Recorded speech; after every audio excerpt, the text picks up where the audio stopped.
Welcome to Nerds at Church, a podcast about nerdery and the Bible. I'm Pastor Kay, and I use pronouns like she and her. And I'm Pastor Emily, and my pronouns are they, them, theirs. In this episode, we'll discuss the fifth Sunday after Pentecost, also known as Lectionary 13 or Proper 8, which this year falls on July 2nd. We have one content notification for this episode, and that is that we talk about how obedience has been misused by the church when we are discussing the deep dive. Check out the episode description for links to the Bible passages and other references we make in this episode. Our deep dive for this episode draws on our Romans reading, and we are diving deep into obedience. Apparently, this time after Pentecost is our time for words that are more complicated than they might seem at face value.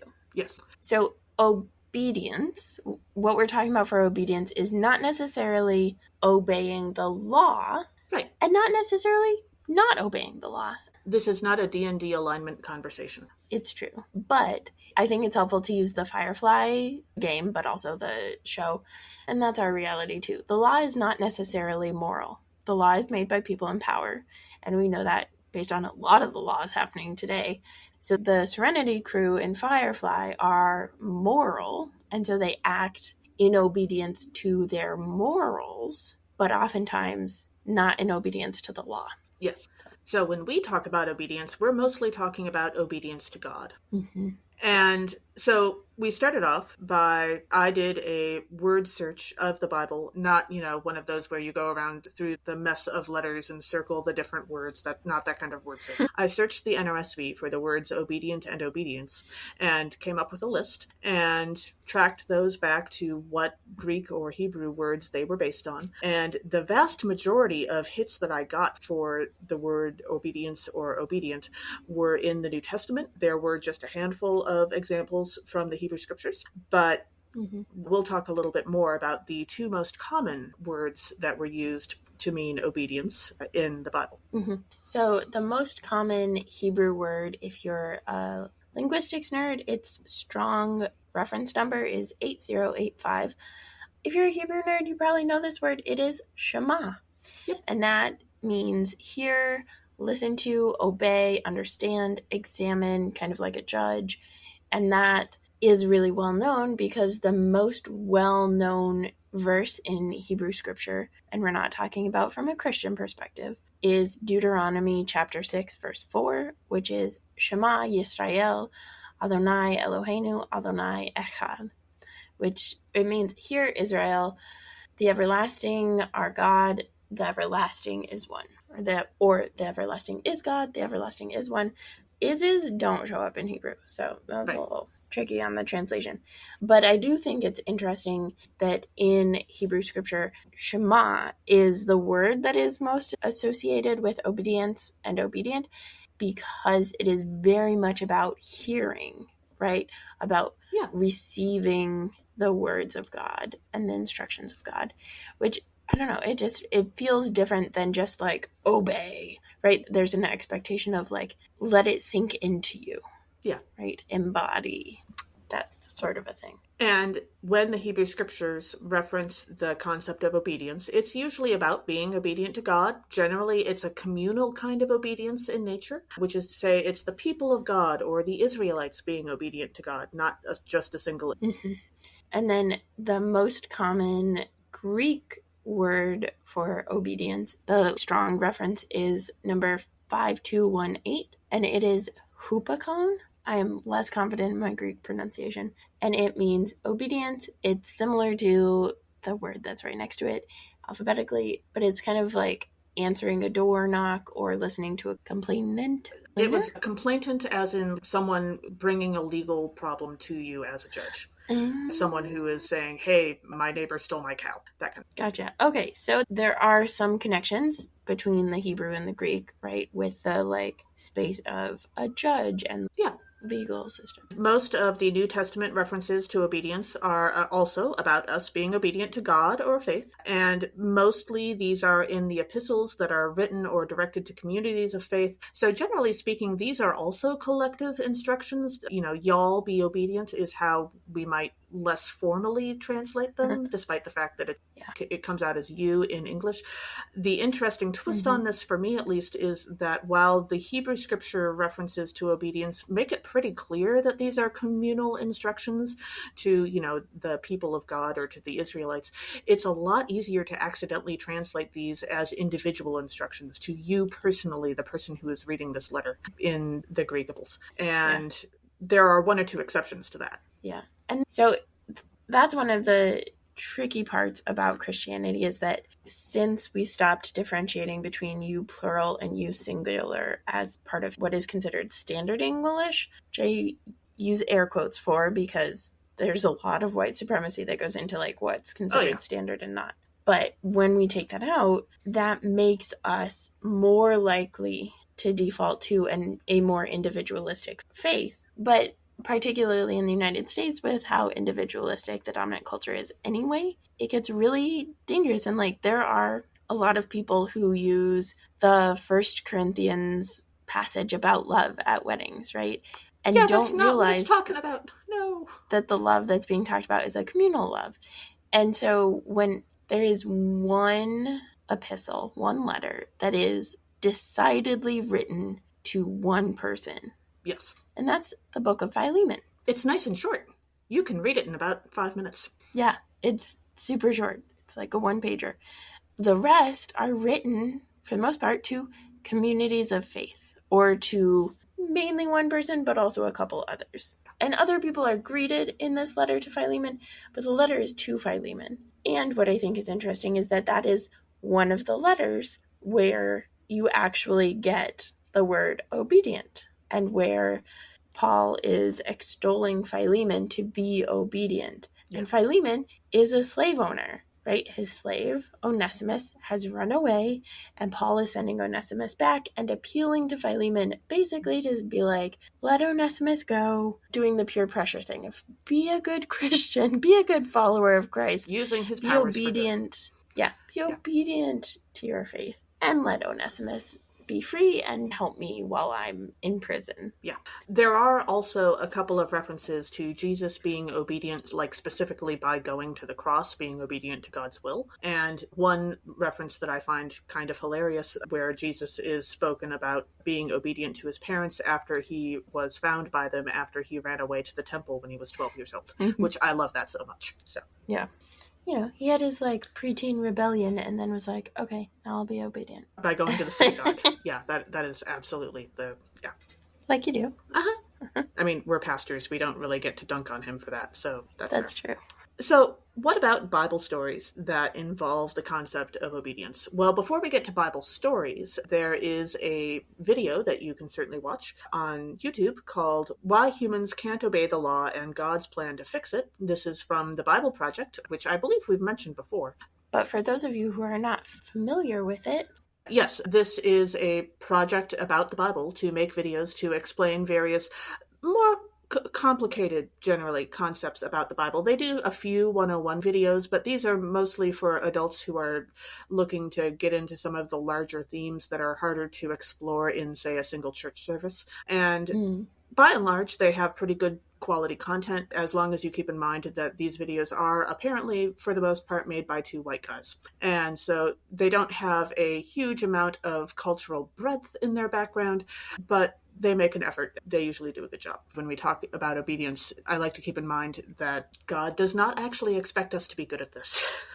And that is found throughout the Bible, as we'll see in just a minute. But many of us are brought up on some Bible stories about obedience. Sometimes these are used to teach children to be obedient to authority figures. One of the ones I remember hearing about in Sunday school was Noah building the ark in Genesis chapters 6 through 9, and putting up with being made fun of by all of his neighbors while building the ark. And then, of course, it turns out he was right. And then they get theirs. Yeah, we did not usually emphasize the whole, and then all his neighbors died in the flood part.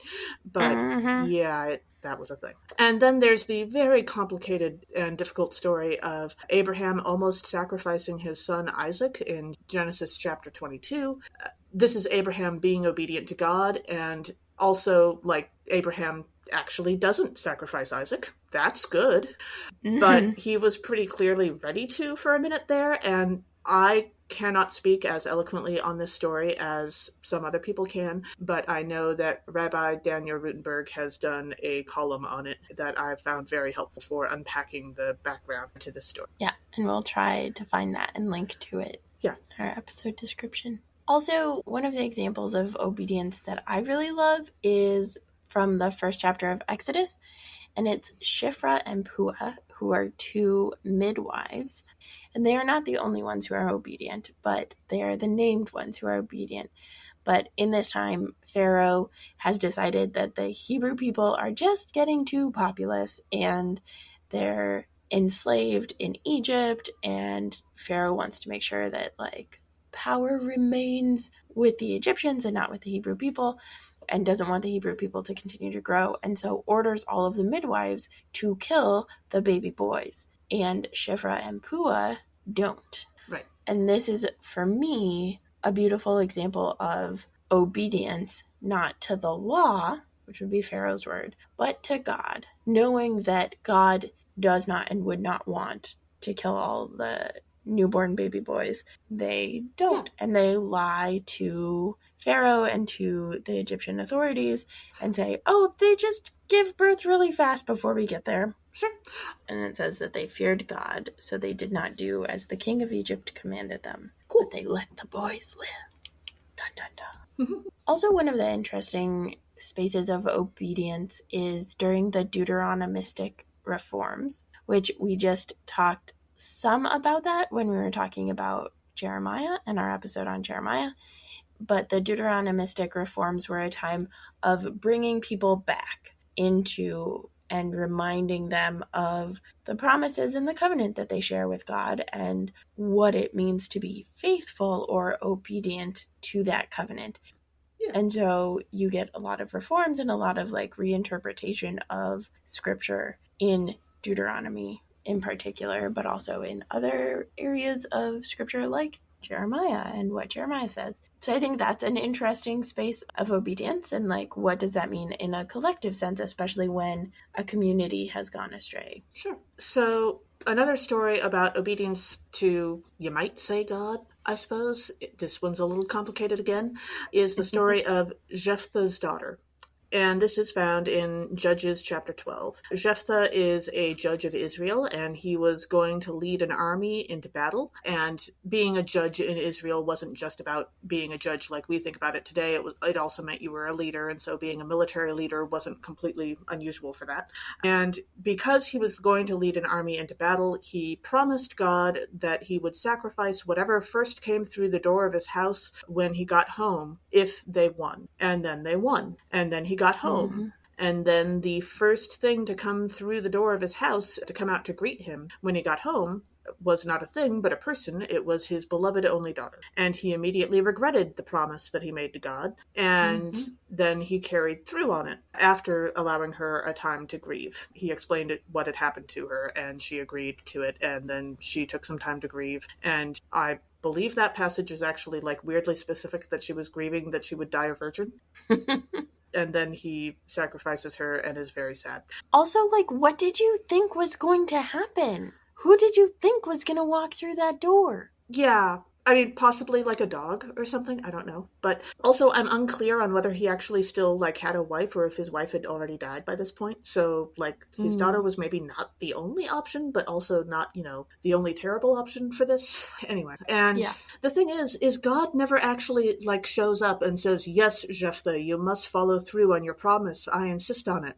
Mm-hmm. God never said anything about this. God does not talk in this story. It's not nearly as clear as with the binding of Isaac and Abraham's instructions. And yet, Hebrews chapter 11, verse 32 commends Jephthah for his faith and for carrying through on this promise. So, like, I don't know, but I personally like to think that God was pretty pissed off about this and had a few words for Jephthah when Jephthah died. So. Mm-hmm. Yeah. An entire book that has to do with obedience is the book of Esther, and that has to do with both just and unjust laws and the navigation, particularly as a minority community and then a community who is under threat. And following and obeying, but also trying to create and hold space for ways to challenge and to also like point out the harm that is being caused, because the king doesn't realize what harm is being done and what exactly the things that he's signing Right. are going to do to people in his... Because it's kind of difficult to pay attention to any of that if you're getting drunk at banquets every night, you know. Also that. Yeah. And then in 2 Kings, we have the story of King Hezekiah ending Israel's time of idolatry and presumably also resuming temple worship of God and insisting on Israel being a monotheistic again. This is not the first or the last time that one of the kings of Israel would do this. This happens again and again and again, and will happen again after the Babylonian exile. And that's Ezra and Nehemiah. And so again, God doesn't really expect us to be good at this. We just keep trying. Truth. During the exile is where we get the story from Daniel of Shadrach, Meshach, and Abednego, who refused to bow down to the statue of Nebuchadnezzar in a very satirical, over-the-top account. Yes. And they refuse and they refuse and they refuse, and then eventually it gets to the point where Nebuchadnezzar orders the fires to be extra, extra hot, and they are thrown into the fire. The people who throw them into the fire get burned up, and yet Shadrach, Meshach, and Abednego are partying with some mysterious fourth being who is not in Jesus. The fires, unharmed, who is definitely not Jesus. So that's another one of like obedience. And they say, like, even if God had not saved and rescued us, we would have still done this, because it's not about whether or not we survive. It's about obedience and faith to God. Yeah. So, and I like that perspective, because we're not guaranteed safety. No. Just because we're obedient. As the Bible tells us again and again. Mm-hmm. And then as we shift into the New Testament, we get in the beginning of Luke, Mary at the Annunciation, and an angel coming to Mary and saying, hey, you want to have a kid with God? And Mary's like, how does that work? And the angel's like, the Spirit of God will come upon you. And then Mary's like, okay, sure. This is my interpretation of it, in case you were not clear about the storytelling. Yeah, that was not an exact quote. None of it was an exact quote of anything. Yeah. But there is in this story complexity. Like, there are questions of consent, and so for me, it does feel like Mary is consenting to this and not forced into this. Mary was a really common name. I imagine there were tons of Marys running around at the time, and I imagine like the angel could have gone to like 5 other Marys first and been like, hey, you want to have a kid with God? And they'd be like, no, thank you. And the angel would be like, okay, and goes to the next one. And maybe even some Ruths or some Esthers or some... Yeah. Mm-hmm. Yeah, so that's a little bit of headcanon, but I think it's a helpful space that, like, obedience, when we're talking about obedience as a gift, as an expression of faith, that sort of thing, it's not because it is required, demanded, or forced. It is because it is a choice, and it is because we keep trying to do our best to be obedient, to be faithful. Yeah, absolutely. Also, we have the story of John the Baptist, and particularly how his life story ended in Matthew chapter 14 as an example of obedience to God. John the Baptist spoke truth to power by telling Herod that his marriage and choices were not according to what God intended, and Herod had him locked up, and then there was, an incident that totally wasn't Herod's fault. Oops. That led to John the Baptist getting beheaded, as one does in somebody's basement dungeon, I guess. And basically, John the Baptist knew when he told Herod that what he was doing was wrong, that it might end badly for him, and yet he still did it. And as far as we can tell, he did not regret that, because he had a chance to send a message to Jesus from prison, and the message did not include any regret whatsoever. And this example is perhaps a little more complicated, but another example of obedience to God is Jesus, particularly in the Garden of Gethsemane and also on his way to the cross and on the cross. Now, the idea of Jesus being obedient to God when Jesus also is God I admit is a little weird, but Jesus was also fully human. And we do have the story of him in Luke chapter 22 asking God in the garden to have this cup passed from it, if that's possible. And so, yes, it really does seem that he was being obedient to something he didn't really want to do on his own, but he would do if that's what was necessary. And then he realized it was. Yeah. Another, lovely and complicated story of obedience is the story of Saul, who we know as Paul, who became Paul. And I think that Paul's story is particularly interesting because at the beginning of Acts, Paul really thinks he's obeying God as he persecutes followers of Christ, as he witnesses the stoning and the martyrdom of Stephen, the first martyr. He really thinks he's being obedient and faithful. And it's not until Jesus interrupts his walk to Damascus that he is confronted with what he has done. And I think you mentioned this maybe last week, that it's interesting to think back through the epistles that are written by Paul, especially the ones that we know are Pauline, like Romans, and think about them from the context of someone who, it's not just that he messed up, it's that he was a huge part of the death and torture of a lot of people. And so that's the space that gets dangerous of when we rely on our own interpretation and only our own interpretation, it's going to be more complicated when it comes to following God and being obedient to God, because it's a lot easier for us to cause harm in the name of obedience without actually following the actual will of God. Yeah. So I know that our listeners have high standards for us, and a lot of you are probably asking yourselves right now, Emily, Kay, you guys have listed a lot of great examples of people obeying God even when it's difficult, but surely there are some negative examples of people not obeying God in the Bible, right? And oh boy, are you right. Yes, there are lots of those. There are actually way too many of them to list.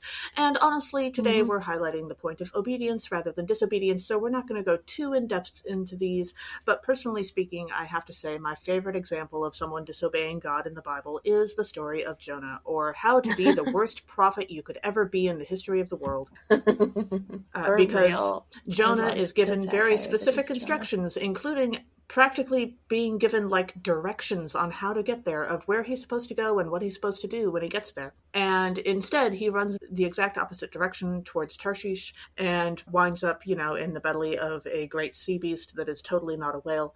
And, I'm not saying that if you disobey God that you will end up in the belly of a great sea beast that is totally not a whale, but clearly that is one of the options on the table. So maybe don't go that direction. Or another option that also shows up in this story is when he goes to Nineveh, they have not been doing what God wants either, and they repent, and suddenly all of their chickens have ashes on their foreheads and are running around in burlap. So, again, things you don't want, weird things done to your livestock. So this is a lovely example of why obeying God is usually a better idea than disobeying. Yeah, I was going to say, it's also a great example of, at any point, Jonah could have changed his mind. Yes. And everything he might not have ended up in the belly of a giant sea beast. But sometimes you decide that you would rather have your shipmates throw you overboard into the water during a giant storm rather than obey God. And die. We're stubborn that way. I can understand that. But. It's true. It's true. Another example that is a complicated example, because so many of ours are complicated. Because the Bible is complicated. Exactly, because humans are complicated. Yeah. Is the story of Lot's wife. Lot and his family are told by the angels to flee from Sodom. And if you want more about the story of Sodom and Gomorrah, check out our episode where we did a deep dive into it. We'll link to that. We're not getting into the particulars of that because it's really important and would take its own episode, which is why we already did it as an episode. But Lot's wife, they're told to run and not look back. And Lot's wife looks back and turns into a pillar of salt. And there's a lot of interpretations of this. She was overcome with grief and could not continue, because this is a community that they have lived in and raised their kids in. And so it's not just an abstract town that is being destroyed. It is their community and their friends. Sure. And so it makes sense for her to be distraught and maybe that's the pillar of tears, or maybe the pillar of salt, or maybe she actually turns into a physical pillar of salt. We're not sure. Right. But that would be an example of not obeying God. And then also the second creation account in Genesis, where Adam and Eve and the snake all have some complicated things going on. I just heard a great podcast about it that friend of the podcast, River Needham, was on, and so we'll link to that if you want to dig more into the story and the complexities. But there is a sense of God not being obeyed. There's also a sense of bad communication. And so it's an interesting story because there is this like assumption of disobedience, and kind of an assumption of like intentional disobedience on the part of Eve, who maybe never even like heard it directly from God not to eat this particular tree. Right. The same blame is not given to Adam, who by all accounts is right there with her, standing, watching, listening to the conversation, doesn't say a thing, automatically takes the food that he's given by Eve. What I think is interesting is that the consequences come not necessarily from the disobedience itself, but from the blaming of other people, not taking responsibility for their actions. Yeah. So I think like there's just so much complicated in that, and some of it is, and it is about obedience and disobedience, but also is not. It's about other stuff too. Just like our lives are about obedience and other things. But yeah, the episode that we'll link to is definitely worth a listen. It is fantastic. River is one theological perspective for it, and then there's a Rabbi Reuben, I believe, is the other theological perspective. And so it's just like a fantastic conversation facilitated between the two of them. Also, this is not a biblical reference, but as Lutherans, Emily and I are part of a tradition that holds hymns in fairly high regard. We're very fond of our music. We do also occasionally like, the occasional worship song or something, but we are pretty big on our hymnody as a denomination on the whole. And one of the first things that popped into my head when we started talking about doing a deep dive on obedience is the hymn Trust and Obey, which you may or may not be familiar with. The refrain goes, "Trust and obey, for there's no other way to be happy in Jesus but to trust and obey." Now, I admit I have not used this a lot in a congregational setting. I have occasionally used it at a nursing home service when I usually have a far more restricted list of available hymns to use. And to be entirely honest with you, the refrain kind of ruins it for me with this hymn because it comes off as rather trite. I have heard some folks, particularly elderly folks who grew up with this tune, speak about this hymn in moving and useful ways, particularly when it comes to obeying God even when it's difficult. And I admit that the verses of the hymn actually have some nice depths to them, but sadly, because of the refrain, a lot of that depth kind of gets lost. And also the refrain is the part of the song that gets stuck in your head, or at least it does for me. So I have my issues with this hymn, but it is fairly iconic. And also, like I said, the verses have some useful depths to them. Also, that is not the only hymn that talks about something like obedience, believe it or not. Oddly enough. I don't know, weird. It's almost like for a long time Christianity was focused on maybe not the best things. Yeah. There are some hymnals that both Kay and I have used that have a category of obedience or obey in them. So you can find a bunch of songs that are thematic that way, which is a theological statement. Anybody that says that hymns are like non-theological or can be non-denominational or like not theological, they're wrong and they're lying to you. Yeah. There is so much theology in hymns and hymn selection and translation and interpretation and versions and all of that stuff. Yes. The closest thing to a hymn without theology or a, agenda, you might say, or a theme that I have ever experienced was a praise chorus that was literally just the name Jesus repeated several dozen times, which did, yes, actually happen. But like that, technically speaking, as long as you're in a Christian church, technically any Christian church could sing that. A lot of us wouldn't, but you could. Mm-hmm. So that, I suppose, is non-denominational. But otherwise, if you have more than one word in your song, then yes, there's theology there. Mm-hmm. And the main hymnal that Kay and I use as Lutherans, the Evangelical Lutheran Worship, ELW, which is cranberry colored because we use fancy names and already had a red hymnal. Yeah. does not have obey or obedience in it, but it does have other categories that kind of fit that theme. There's one category that is commitment or discipleship. There's another category that is trust or guidance, and another category that is cross bearing. Yeah. That last one is the one that's kind of the funniest to me, but yeah. Yeah, I don't So, think most of those are about Jesus bearing the cross. I think those are about us. But no, yeah, they're about us bearing the cross. And we'll get more into that in about 30 seconds, maybe. sure. But yeah, it's an interesting category to have.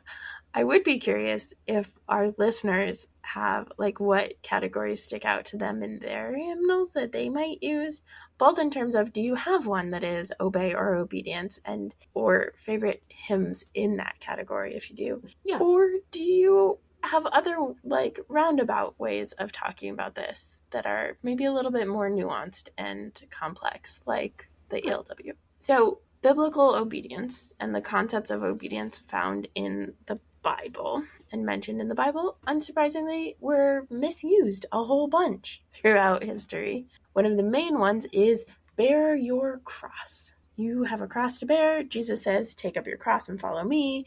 That one of the main ways that that has been used to harm is through people being encouraged to stay in abusive relationships, particularly by their clergy. Yeah.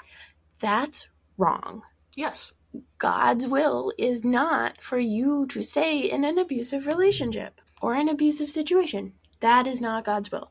Obedience to God's will means liberation, means caring for others and each other. It means a whole lot of things, but it does not mean willingly being abused for no reason, like because someone's abusive. Yeah, no. Another way that biblical obedience was misused is in slavery, particularly when we think about chattel slavery here in the United States. The Bible was frequently used, and Paul's epistles, which have the most, well, not all Paul's, some of them are not actually from Paul. Paul-ish. Yeah, Paul's fanboys talk a lot about obedience, and so they were used a lot and misused to justify and support slavery and the enslavement of people of African descent and the kidnapping of people from the continent of Africa. And especially like the irony of Philemon, which is written to someone who has enslaved another person and is an appeal for that slave to be freed, was used to justify slavery because the writing is a different type of writing. Yeah. And so Paul is using persuasive peer pressure to try to free Onesimus. And when it's read back and just kind of read, it sounds like slavery is fine, but just like this one slave is who I want. And that's not what Paul is saying, but that's a misinterpretation of the situation and what Paul is actually doing rhetorically. Yeah. Another example of obedience being misused, again, particularly in Christian settings and by Christian clergy, is to infuse a certain amount of cult-like attitudes into the Christian faith, particularly the concept of thou shalt not question. Especially thou shalt not question authority figures and what they tell you. And that has been a problem and continues to be a problem in many Christian groups and churches. And biblical obedience is, again, like we said, almost always, 99% of the time, about obedience to God. Very occasionally, it's someone happens to be obedient to their parents or to someone else, but 99% of the time, it's about being obedient to God. Don't treat people like God. Like, actually, the Bible's very big on that point. And so when you treat people like God, when you start obeying people the way you obey God, that's when bad things happen. And especially because, like, literally the last 2 Sundays we've had Jesus talking about divisiveness and, like, families turning against each other and children turning against parents. And if that is what we're doing, then that's not obedience to parents at all costs. Like, right, exactly. Yeah. And another way that this comes out is something that I can't help but refer to in terms of a meme from like the 2000s, which involved a unicorn, which was known as shun them, shun the non-believer. And shunning the non-believer is actually a thing that, Christians have done in the name of biblical obedience, which again is not actually, generally speaking, what God is instructing us to do. Like, there are certain situations where, yes, you do have to separate yourself from someone, particularly, again, if you're being abused. Safety is important. But generally speaking, demanding that, the members of a certain church don't associate with the members of that other church, like, that's not what God was going for. God sent us out into the world to talk to people. Like, that's not how this is supposed to work. So shunning is another example of how that's been misused throughout history.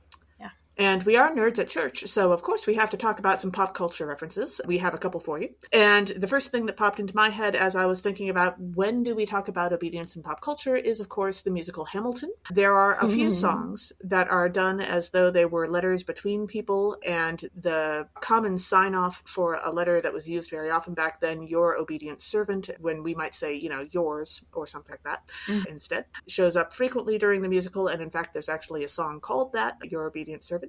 And the mood of the way that people say your obedient servant varies widely between people being friendly to each other, people being kind of obsequious to each other, or a very clear invitation to go screw yourself, depending on, the mood of the person writing the letter. And it is delightfully clear and obvious despite using the exact same words every time. Also, friend of the podcast, Lenny Duncan uses that in one of their books. Oh, yeah. I can't remember if, I think it's Dear Church. And on their blog on a fairly regular basis, I think. Yeah, which I think is a great use of that particular. Absolutely.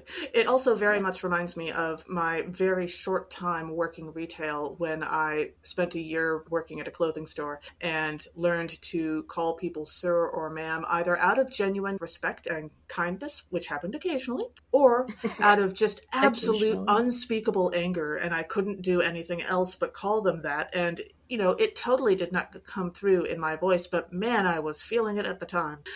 So yeah, which is like less great now because they're so gendered, but the like honorific used that's like, or like Han Solo calling Leia your worshipfulness.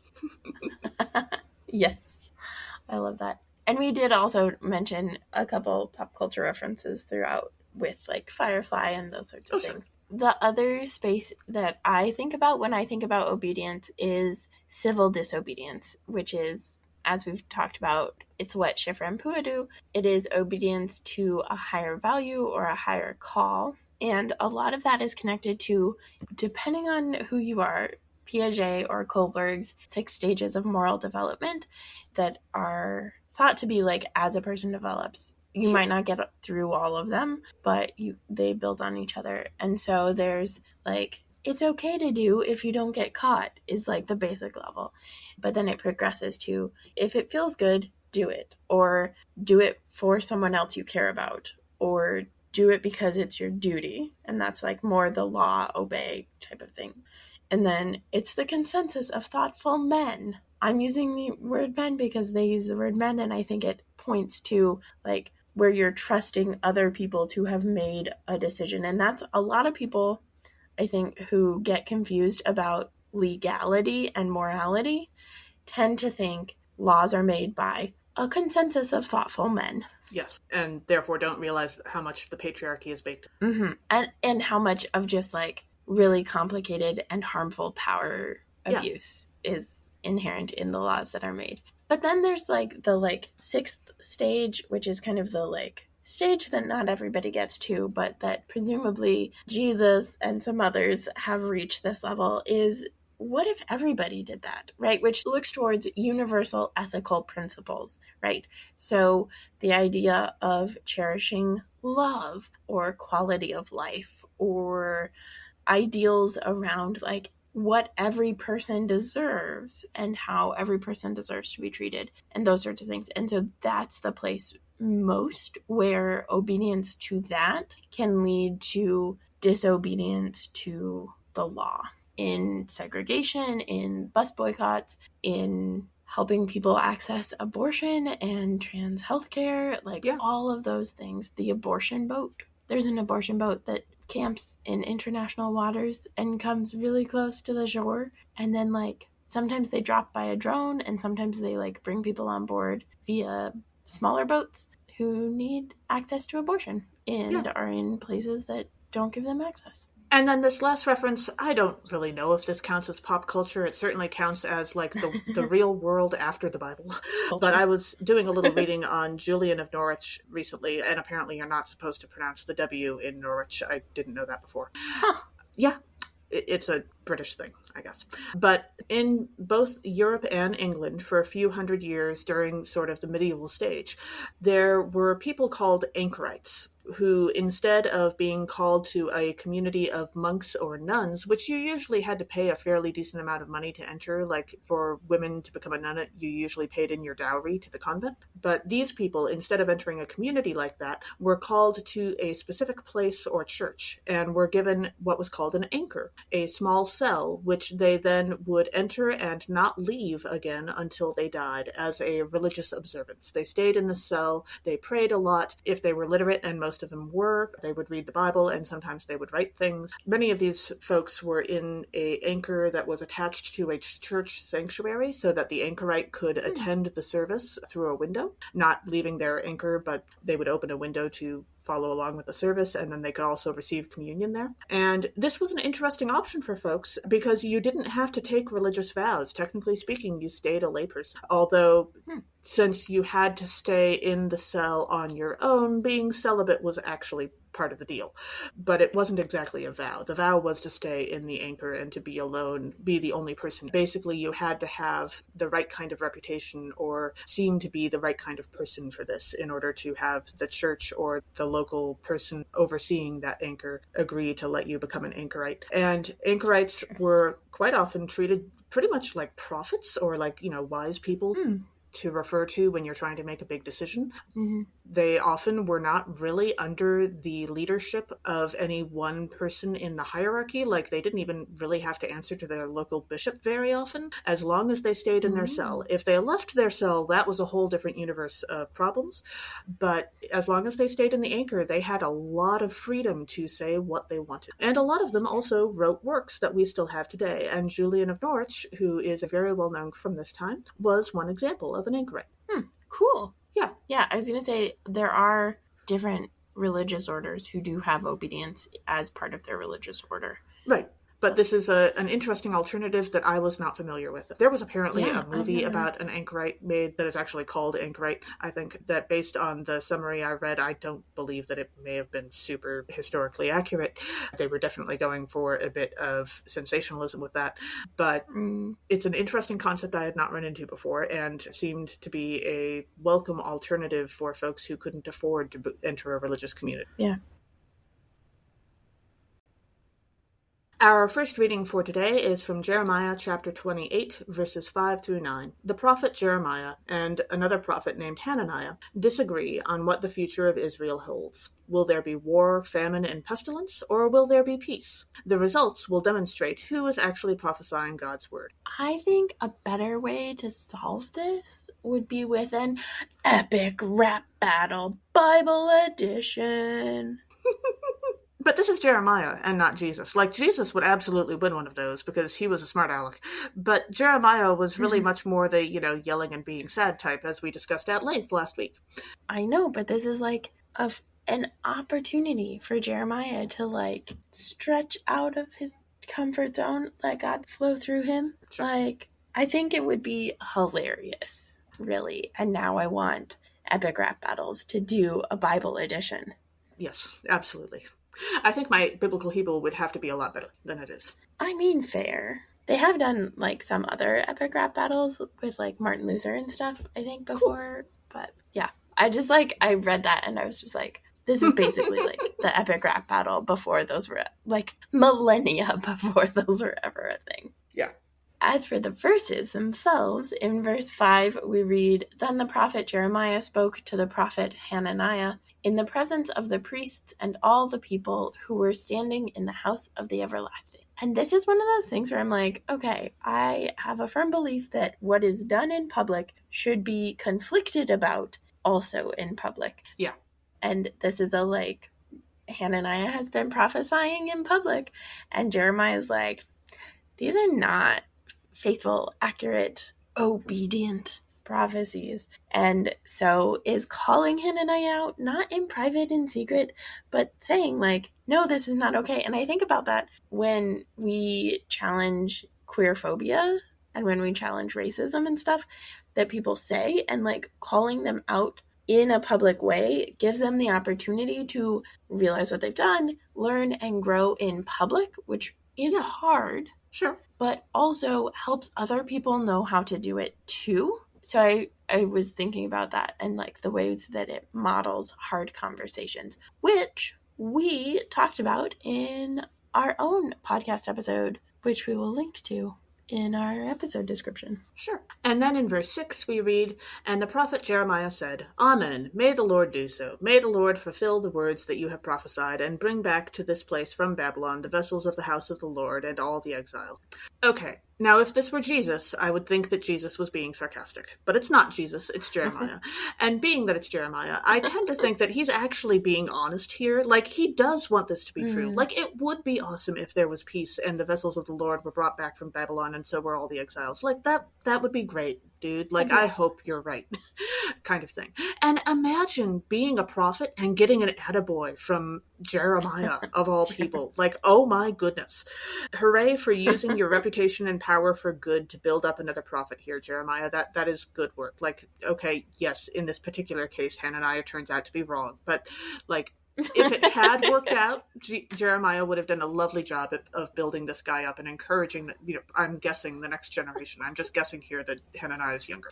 But it kind of, in this, mood of genuine encouragement and honesty and such, it reminds me of Elle Woods seeing her friend David in the movie Legally Blonde. He is failing at flirting with another woman, and she uses her reputation to help him out on the steps of the library, I think, in the movie. And okay, yes, like I said, Hananiah turns out to be wrong in this case. We also don't actually know that David was all that great of a date, to be honest. So, or like, that the people who were like blowing him off were worth it, worth it, or a good time. Yeah. And so it's not necessarily about how it's going to work out. Sometimes you just have to try to encourage the next generation and build people up and hope that it works out. Because when in doubt, building people up is better. Yeah. And then in verse 8, we read, "The prophets who preceded you and me from ancient times prophesied war, famine, and pestilence against many countries." And this very much makes me think of the studio execs and directors, most of whom are currently not working because of all the various strikes going on right now, and should realize that it's time to just pay people real money. Off topic. Never off topic. Yeah. Also, we don't have writers, so we're not strike breakers. Right. No scabs here. Yeah. But these studio execs and directors, also known as the folks with power in Hollywood, seem to think that all people want to watch are gritty, dark TV shows and movies where everyone is being horrible to each other. And I object to that concept. Like, I remember being so disappointed when I watched the first Henry Cavill Superman movie because it didn't feel like Superman at all. It was so gray and tired and just exhausting. And there wasn't that sense of hope and genuineness that Superman is supposed to bring to story. And I want more escapism, please. Like, I am totally cool with a movie where literally the entire story is, like, I don't know, a couple decorating their house. Like, it doesn't have to be complicated. Like, just give me a story with, like, some jokes and some warmth and kindness. And, in fandom, we call this curtain fic. And I will be happy. I want more escapism, please. Just stop giving me the really dark, terrible, artistic depictions of how the universe really is. Like, no, dude, just give me a nice story.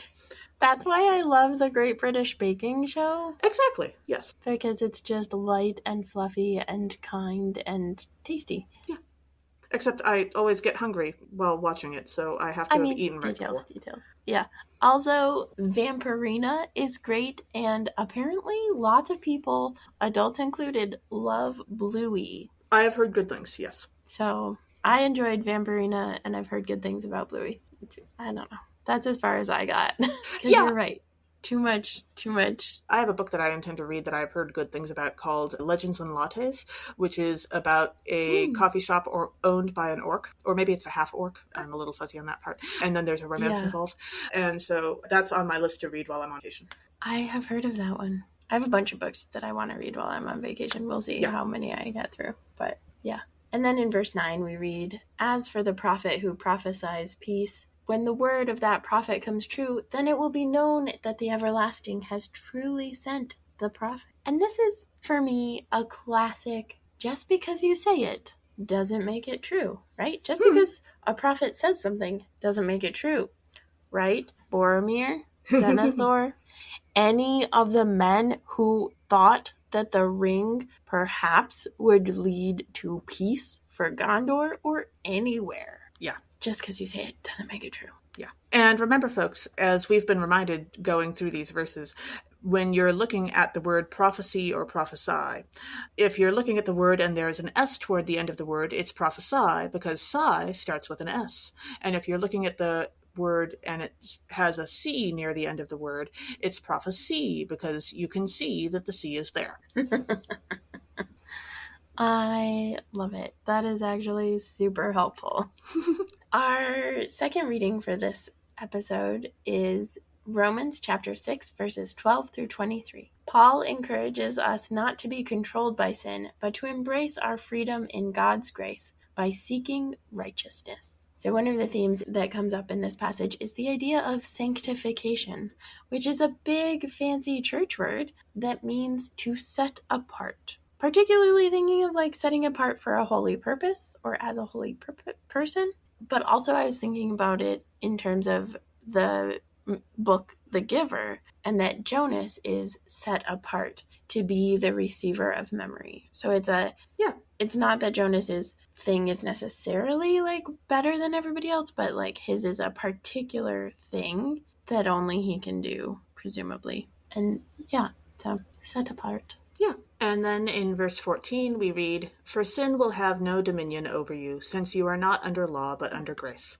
Okay, God, cosmically and eternally speaking, sure, absolutely. But on a day-to-day basis, like, we are still surrounded by sin. That is a thing that happens. What? Though since every time that people have tried to make or imagined trying to make a world without sin, it's gone very badly, like, for example, in Serenity, the Firefly movie, maybe that isn't quite as bad as it could be. Like, it could worse, now that I think about it. Yeah, it's true. It's true. A little bit of like the acknowledgement of the existence of sin and the ability to mess up, but then come back together is the trick. Yeah. Again, those hard conversations. And then in verse 15 we read, "What then? Should we sin because we are not under law but under grace? By no means." I feel like this is a repetitive phrase because I feel like I just talked about this in our last episode. But also, just because you can doesn't mean you should. So just because you can sin doesn't mean you should try to. So, don't make the Ood your servants or enslave them. Just because you can doesn't mean you should. Bad idea, humans. Also, just in general, slavery, bad. Speaking of which, in verse 19, the first part of verse 19, we read, "I am speaking in human terms because of your natural limitations." And this passage in particular has so much slavery language of being enslaved to sin, of being enslaved to God, that sort of a thing. And it's a totally different context, so it needs unpacking. And maybe we will do that in a future episode, but we're not in a place to do it for this episode. But this verse helps me because it's a reminder that all of the language in Scripture, but particularly in this passage, is human terms. Is Paul trying to use human terms to get a point across? Because the reality of our obedience to God, our relationship with God, exists beyond the limited terms that we as humans know or use. Absolutely. Kind of like in Doctor Who, when the TARDIS helps the presumably smarter aliens to communicate with humans, or just people with different languages to communicate with each other. Or like The Arrival, which is based on a short story that is phenomenal, and I love the short story, where the aliens' language is so different from us that we learn their language and we learn to communicate on their terms, and it actually like shifts how those humans who learn it think and experience the world. Yeah, absolutely. And then in verse 21, we read, "So what advantage did you then get from the things of which you are now ashamed? The end of those things is death." Okay, so that last part is a little bit more depressing than where I'm going with this, but this did still very much remind me of the bit in the later part of Little Women, where Jo has moved out of the house to the city and she started writing stories to make her living, and she's discovered that writing what she thinks of and regularly calls trash is what makes her the most money. She calls this stuff trash because it is both bad quality compared to what she's capable of writing, and also it shares messages that she doesn't agree with. She's not proud of it, she doesn't like doing it, and she feels bad about doing it, but also it makes her actual money she can live on. And she struggles with this for a decent chunk of the book until she is able to get better offers to write things that she actually likes and is proud of. And so this is something that a lot of us face in a possible conflict. Yeah. Yeah. That's what happens in Nope. Kind of, but not even less so, that where there's a director that they're trying to get to work with them for free, and he's like, well, I do the like really heavy paying work so that I can also do the like stuff I want to do on my own time. Yeah. So he does the big Hollywood blockbusters so that he can also do small projects. Cool. Sure. And then our gospel reading for this episode is from Matthew chapter 10, verses 40 through 42. Jesus reminds us that anyone who welcomes those sent out in his name are also welcoming him, and therefore God. So one of the themes in this passage is welcome. I did not count, but I would be interested to count how many times that word comes up in 3 verses. Quite because a few. It's a lot. And it reminded me of in Ember in the Ashes, Laia at the very beginning is trying to find the resistance because she needs help finding and saving her brother Darren. And the resistance at first is resistant to helping her. And she actually has to invoke Izat in order for them to welcome her, when in reality they should have been living by Izat and welcoming and supporting and helping her from the start. She shouldn't have had to invoke it for them to support her.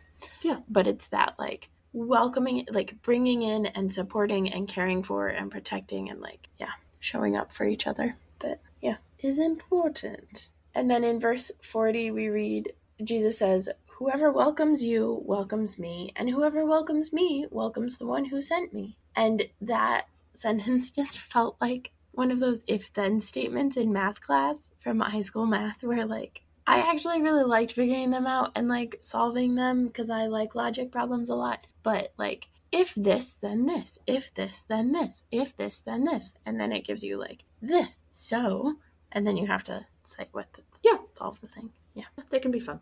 Mm-hmm. And I suppose sort of related, but definitely different from that. In verse 41, we read, "Whoever welcomes a prophet in the name of a prophet will receive a prophet's reward, and whoever welcomes a righteous person in the name of a righteous person will receive the reward of the righteous." But as I got to thinking Try about saying this... that 5 times fast. Yeah, no. As I got to thinking about this, if you welcome a righteous person in the name of a prophet, what happens? Or what if you welcome a prophet in the name of a righteous person? Or presumably there are more complicated examples of this getting more complicated. Or what if the righteous person is a prophet? Yeah, exactly. And as this gets more complicated, I start thinking of it in terms of, I don't know if you all watched the TV show Price is Right, but they had a game on it called Plinko, and it involved a ball started at the top of a board with a bunch of bars on it and bounced back and forth between a lot of the bars as it worked its way down, and there was a lot of bouncing, and eventually it worked its way into one of the slots at the bottom of the board. And this kind of makes me think of that, because you're sort of bouncing back and forth between all the different options until you finally wind up at the right reward you're going to get. And this just sounds unnecessarily complicated to me. Jesus, can we make this one of those rules that, you know, the answer is a little more simple than that, like yes or no or good or bad? I love that. Also, Plinko is fun. It is. Yeah. And then in the first half of verse 42, we read, "And whoever gives even a cup of cold water to one of these little ones in the name of a disciple." And based on the pattern that has been established in Kay's verse in particular, the little one is then a disciple, which is where the name Christians comes from, because it's like little Christs. But I really love the fondness in calling people little one from God or from Jesus, right? Like, I'm not talking about humans infantilizing other adult humans or that sort of thing, but like to have God think of me as like a little one. Very occasionally somebody can pull that off and not have it be infantilizing. Like, I remember watching Phantom Menace, and I don't hate that movie nearly as much as some people do. And Liam Neeson's character, Qui-Gon, refers to a variety of very short people as little one, but it's with so much like respect in his voice that you can tell he's not being infantilizing about it. And especially as one of them, turns out to be a queen, so it works out. But, he's just... I thought you were going to say Yoda, and I was going to be like, oh. I don't know if he does that to Yoda, but I would love to see a copy of that. Yeah, absolutely. But he's just, several times in the movie, it just feels like he's acknowledging the height difference that exists that is just really stark already. So it didn't especially bother me. But I suppose I'm tall, so I might not be the best judge. That's fair. Yes. And then this is one of those rare times when we had 3 verses, but we still managed to not step on each other's feet, as it were, because I took the second half of verse 42, which is, truly, I tell you, none of these will lose their reward. That is, the people who gave a cup of cold water to a child. And to a little one. To the little one, yes. So I suppose they could have just been short. So this is as opposed to what often happens when you win the lottery, which, depending on your level-headedness and amount of self-control, could go very wrong indeed. There are a number of stories of terrible things happening to lottery winners, and it might even depend not on your own level-headedness or self-control, but the level-headedness or self-control of the people who tell that you won. Folks have actually won the lottery and then been murdered by acquaintances or family members for the money. One case is a man named Abraham Shakespeare from Florida. He has a whole Wikipedia article about his story. He won the lottery and then a few years later was murdered by an acquaintance for the money so that she would retain rights over it. Yeah. Wow. That's bad. Yeah. Murder bad. Absolutely. Murder very bad. Also, Abraham Shakespeare is a great... Right? I know. Yeah. I was like, that's a name. Yeah. Mm-hmm. And now for our most disobedient segment. I mean, Muppets aren't good at that. That's fair. Yeah. Let's make a Muppets musical. Okay, who are you casting? I'm not really interested in talking about obedient Muppets because I feel like we've talked about that fairly recently, despite the fact that this is this week's Deep Dive. But instead, I think I'd like to talk about the most welcoming Muppets. And really, most of the Muppets are fairly welcoming. They just have different ways of going about being welcoming. Like, Kermit is, warm and friendly. Fozzie Bear will tell you a joke and make sure that you're comfortable. Rolf will play you music. And Miss Piggy will absolutely beat the living crap out of anyone who says a bad word to you or to her or to Kermit or to many other people. But by golly, you will be welcome. And I appreciate that about them. So many of them are so good at being welcome. I love that. I actually was thinking of Big Bird. I'm just on a super huge Sesame kick. Sure. I was thinking if Big Bird was the first person that came to mind for me as someone that would be welcoming. Absolutely. Because I think Big Bird works really hard to be a welcoming presence to everyone that Big Bird encounters. Big Bird was the only one who welcomes Snuffleupagus because Big Bird was the only one who knew Snuffleupagus was actually there. It's true. It's true. Yeah. Yeah.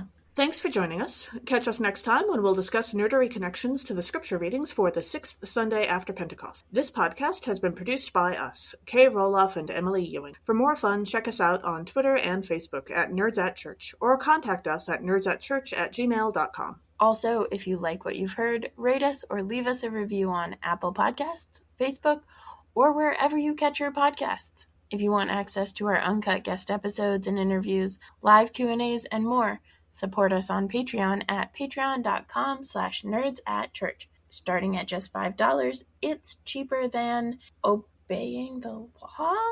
It's cheaper than having to build an ark to obey God.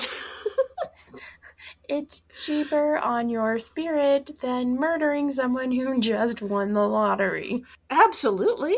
Yes. Also probably cheaper on legal fees. Yeah. Indeed. Okay, sure. Also, let us know on Facebook or Twitter who you would cast for Let's Make a Muppets Musical for this episode. As the ancient Christian said, Pax Vobiscum.